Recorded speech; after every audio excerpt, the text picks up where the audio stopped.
ટીમે ગાંજાના જથ્થા સાથે 2 આરોપીની ધરપકડ કરી છે।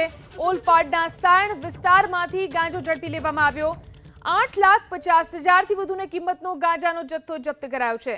રમકડાની દુકાન ચાલુ કરવાનું કહી અને આરોપીએ આ દુકાન ભાડે લીધી હતી, તો કાઉન્ટરમાં તપાસ કરતા તેમાંથી ગાંજાનો જથ્થો મળી આવ્યો।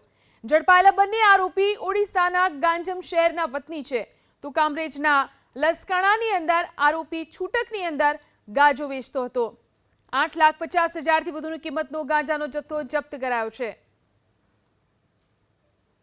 ગઈકાલે લગભગ સવારથી જ આ એક ઓપરેશન કરવામાં આવેલું, જેમાં 2 આરોપ એક એવરવિલા સોસાયટીની બાજુમાં દુકાન નંબર 3માં આવેલ જથ્થો બાતમીના આધારે મળતા એસઓજી શાખાએ 2 આરોપીની પૂછપરછ કરેલી, જેમાં બાહન ઉર્ફે બાહન વિજય મહંતી અને બબુલો પ્રધાન નામના 2 વ્યક્તિઓ મળી આવેલા, જેમની પાસે લગભગ 84.921 કિલોગ્રામ જેટલો ગાંજાનો જથ્થો મળી આવેલો।